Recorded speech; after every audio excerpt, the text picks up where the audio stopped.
ملکا ہو جذبہ عطایا الہی، گناہوں سے مجھ کو، گناہوں سے مجھ کو بچایا الہی۔ آج کی گفتگو ایک اہم موضوع سے متعلق ہے، اس پر بھی ہمیں عمل کرنا چاہیے اور اس کی طرف توجہ دلانا ضروری ہے۔ وہ ہے صلہ رحمی کا ثواب۔ فی زمانہ مسلمان اس معاملے میں بھی بہت سی چیزوں کے غلط اعتبار سے مرتکب ہیں، خاص طور پر رشتہ داری کے معاملے میں، قطع رحمی کے معاملے میں، جس کا حکم اللہ تبارک و تعالیٰ نے قرآن مجید میں دیا، جو تلاوت آپ نے نماز میں بھی سنی۔ وَقَضَىٰ رَبُّكَ أَلَّا تَعْبُدُوا إِلَّا إِيَّاهُ وَبِالْوَالِدَيْنِ إِحْسَانًا، کہ تمہارے رب نے یہ حکم دیا ہے، یہ فیصلہ فرما دیا ہے کہ تم اس کے سوا کسی کی عبادت نہ کرو، یعنی شرک سے منع کیا گیا، اور پھر ساتھ ہی حکم دیا اور والدین کے ساتھ احسان کرو، اور پھر چند الفاظ، چند آیات آگے، وَآتِ ذَا الْقُرْبَىٰ حَقَّهُ وَالْمِسْكِينَ وَابْنَ السَّبِيلِ، اور جو قربت والے ہیں یعنی رشتہ دار ہیں انہیں ان کا حق ادا کرو، یعنی ان کے ساتھ صلہ رحمی کرو۔ اور رسول اکرم صلی اللہ علیہ وآلہ وسلم نے اس کی کتنی اہمیت بیان فرمائی۔ آپ صلی اللہ علیہ وسلم سے پوچھا گیا کہ سب سے اچھا عمل کیا ہے؟ آپ نے فرمایا سب سے اچھا عمل ہے وقت پر نماز پڑھنا۔ پھر صحابی نے پوچھا پھر کیا؟ پھر آپ صلی اللہ علیہ وسلم نے ارشاد فرمایا والدین سے اچھا سلوک کرنا، کیونکہ رشتہ داروں میں سب سے پہلے جو تعلق رشتہ داری کا ہے وہ ہے والدین سے، اور ایک بڑی تعداد ہے جو والدین کے ساتھ بدسلوکی کے مرتکب ہیں، والدین کے ساتھ اچھا رویہ نہیں ہے، والدین کی نافرمانی، ان سے بدتمیزی، یہ بھی ہمارے معاشرے میں عام ہوتا جا رہا ہے، اور والدین کو کوئی اہمیت نہیں دی جاتی۔ اس اعتبار سے انہیں یہ ذہن میں رکھنا چاہیے کہ والدین کی نافرمانی بہت بڑا گناہ اور یہ کبیرہ گناہ ہے، اور والدین کی اطاعت و فرما برداری یہ فرض ہے۔ آپ صلی اللہ علیہ وسلم نے ارشاد فرمایا 3 شخص تھے جو کسی سفر میں ایک غار کے نیچے جب بارش ہوئی تو انہوں نے اس کی اوٹ میں پناہ لی، تو کوئی چٹان سرک کر اس غار کے دہانے پر آ گئی کہ بالکل وہ اس میں محصور ہو گئے، اور انہیں یہ یقین ہو گیا کہ اب ہم یہاں سے زندہ نہیں نکل سکیں گے۔ تو انہوں نے پھر آپس میں یہ مشورہ کیا کہ ہم اللہ کی بارگاہ میں اپنے کسی نیک عمل کا وسیلہ پیش کرتے ہیں، اللہ پاک اس نیک عمل کی برکت سے ہماری یہ مصیبت دور فرما دے گا، یعنی ہماری جان بچ جائے گی۔ اور ان 3 میں سے پھر ایک نے یہ اللہ کی بارگاہ میں دعا کی، یا اللہ میرے والدین کے لیے میں روزانہ بکری کا دودھ دہتا اور جا کر پہلے اپنے والدین کو وہ دودھ پیش کرتا، پھر اپنے بیوی بچوں کے پاس جاتا۔ اللہ پاک اگر یہ میرا عمل تیری رضا کی خاطر ہے اور یہ عمل تیری بارگاہ میں قبول ہے تو یا اللہ ہماری مصیبت دور فرما۔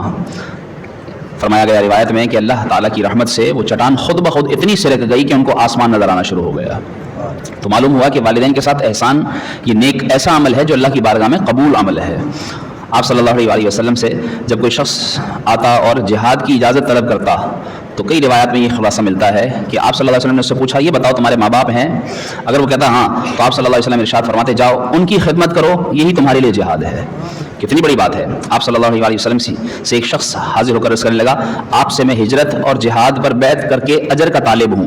تو آپ صلی اللہ علیہ وسلم نے ارشاد فرمایا والدین کی خدمت کرو، تمہیں ہجرت کا بھی ثواب ملے گا، تمہیں جہاد کا بھی ثواب عطا کیا جائے گا۔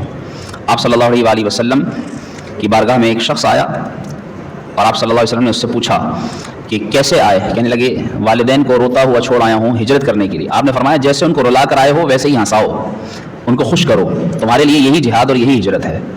آپ صلی اللہ علیہ وسلم نے یہ بھی ارشاد فرمایا کہ ماں باپ میں سے تمہارے کون موجود ہے؟ جب ایک شخص حاضر ہوا تو آپ صلی اللہ علیہ وسلم سے عرض کرنے لگا ماں موجود ہے۔ تو آپ نے فرمایا اس کی اطاعت کرو، اور اس کی اطاعت میں ہی خدمت کرتے ہوئے اللہ کی اطاعت کرو، اس کی خدمت کرتے ہوئے تو اللہ تبارک و تعالیٰ تمہیں مجاہد کا ثواب بھی دے گا، عمرہ کرنے کا ثواب بھی عطا فرمائے گا، حج کرنے کا ثواب بھی عطا فرمائے گا۔ دیکھیے کتنی زیادہ اہمیت ہے والدین کے ساتھ اچھا سلوک۔ آپ صلی اللہ علیہ وسلم نے ارشاد فرمایا ماں باپ کی رضامندی میں ہی رب کی رضامندی ہے، ان کی ناراضی میں ہی تمہارے رب کی ناراضی ہے۔ ان کے ساتھ اچھا سلوک کرو گے تو تمہارے رزق میں برکت ہوگی، ان کے ساتھ اچھا سلوک کرو گے تو اللہ تبارک و تعالیٰ تمہاری عمر بڑھا دے گا۔ یہ الفاظ بھی ملتے ہیں، حتیٰ کہ آپ صلی اللہ علیہ وسلم نے خوبصورت الفاظ ارشاد فرمائے۔ آپ نے فرمایا یہ الفاظ یقیناً ہم سب کو دل کے کان کھول کر سننی چاہیے۔ آپ نے فرمایا لوگوں کی عورتوں کو پاک دامن رہنے دو، تمہاری عورتیں پاک دامن رہیں گی۔ بہت بڑی بات ہے یہ، اگر اس کو ہم سمجھیں تم دوسروں کی عورتوں کی عزت کا خیال کرو گے تو تمہاری عورتوں کی عزت پاک رہے گی۔ فرمایا پھر تم والدین کے ساتھ تم اچھا سلوک کیا کرو تو تمہارے بیٹے تمہارے ساتھ اچھا سلوک کریں گے۔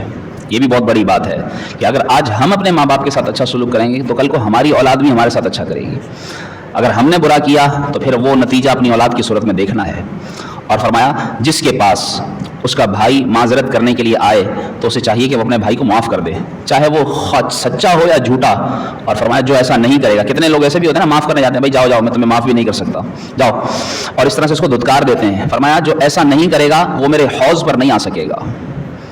بہت بڑی باتیں ہیں یہ۔ آپ صلی اللہ علیہ وسلم نے ارشاد فرمایا جو اپنے والدین میں سے کسی کو پائے پھر بھی اس کی مغفرت نہ ہو تو اللہ تعالیٰ اسے اپنی رحمت سے دور فرما دے۔ تو اللہ کی رحمت سے جو دور ہو جائے گا کیا بچے گا؟ اس لیے ہمیں چاہیے کہ والدین کے ساتھ اچھا سلوک کریں، والدین کی خدمت کریں، کیونکہ آپ صلی اللہ علیہ وسلم نے یہ بھی فرمایا کہ والدین کے قدموں تلے، ماں کے قدموں تلے جنت ہے، اور جس نے ماں کے قدموں کو بوسہ دیا اس نے جنت کی چوکھٹ کو بوسہ دیا۔ یہ سارے فضائل ہیں۔ یہاں تک فرمایا آپ صلی اللہ علیہ وسلم نے کہ جس نے ماں باپ کو محبت بھری نگاہ سے دیکھا تو اللہ تبارک و تعالیٰ اسے قبول حج کا ثواب عطا فرماتا ہے۔ قبول حج کا ثواب معمولی بات نہیں ہے۔ آج کل تو پرائیویٹ حج تقریباً میں نے سنا ہے کہ 20 سے 25 لاکھ اور اس سے بھی زیادہ مہنگا ہو چکا ہے۔ تو اتنے لاکھ نہ کسی کے پاس ہوں نہ وہ حج کرے، اور اتنی محنت بھی اٹھائے، اتنی مشقت اٹھائے، جائے وہاں اتنی محنت سے وہاں طواف کرے، سعی کرے، میدانوں میں وہاں وقوف کرے، میدان مزدلفہ، میدان عرفات میں، تب جا کے بھی اس کے پاس گارنٹی نہیں کہ اس کا حج قبول ہوا بھی یا نہیں۔ لیکن ماں باپ کو محبت سے دیکھے تو اللہ پاک اسے قبول حج کا ثواب عطا فرماتا ہے۔ اور پھر صحابی نے پوچھ لیا یا رسول اللہ اگرچہ دن میں 100 مرتبہ، یعنی اگر کوئی 100 دفعہ بھی دیکھے تو آپ نے کیا فرمایا؟ تمہارا رب بہت بڑا ہے، یعنی اشاروں میں فرما دیا کہ تمہارا رب 100 ثواب حج کا ثواب بھی عطا کرنے پر قادر ہے۔